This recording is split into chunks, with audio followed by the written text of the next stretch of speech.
This is a big focus story from Jammu and Kashmir. The army has conceded it made a mistake in the twin killings in Budgam. The army has accepted responsibility.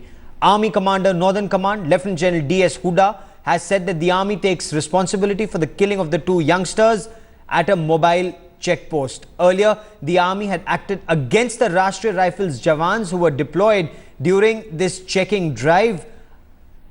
The army had removed the entire company of 53 Rashtriya Rifles and then replaced them with 35 RR personnel.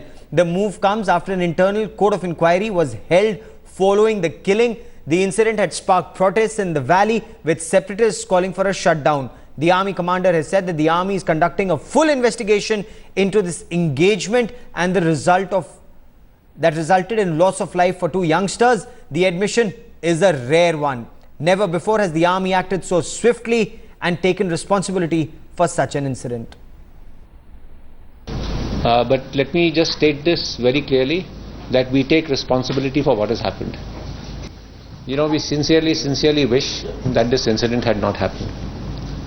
We share the sorrow and grief of the families, and we express our deepest regrets over this loss of lives. It will be our focus to ensure that there are no repeats of such incidents in future.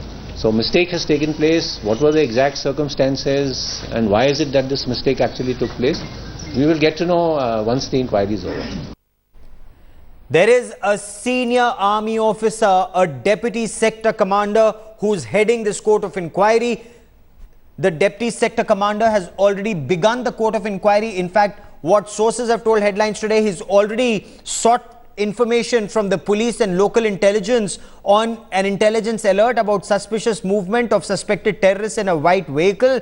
What time was this intelligence generated? Whether there were mobile checkpoints earlier, which this car mistakenly did not stop. At least that is what the army had initially contended. But is this true? Let me quickly bring in Headlines today's Shuja Haq for the latest on the story. Shuja, the army has ordered a court of inquiry, and in a rare move, the army commander says, we regret what happened, we take responsibility for what happened, and there will be a fair probe. Is the police also carrying out a simultaneous probe? Well, that's right, Gaurav. If you just must have heard the army commander saying, he said that we are taking full responsibility of what has happened, and this is probably for the first time that we are hearing the top authorities in the army coming out so openly and accepting what happened.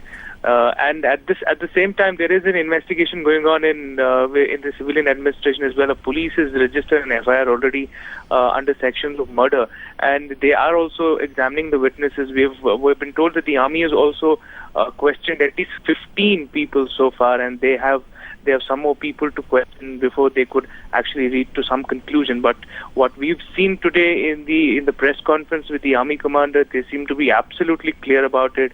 They said this time around, if we find anyone guilty, we'll definitely take action against those people. Now, this is rare for the army commander in Northern Command to come out in the open and express regret in the manner in which he did. What impact, if at all, will this have on the people in Jammu and Kashmir and the families? Have you been able to speak to them? Well, yes. In fact, we just managed to speak to one of the survivors of this entire incident, a 13-year-old boy who was also in the car. He said that while he welcomed what the army has said, but they at the same time they said we would not accept any compensation whatsoever until and unless there is a probe done in this entire matter, and those found guilty are brought to book. Shuja Haq, for the moment, many thanks for joining.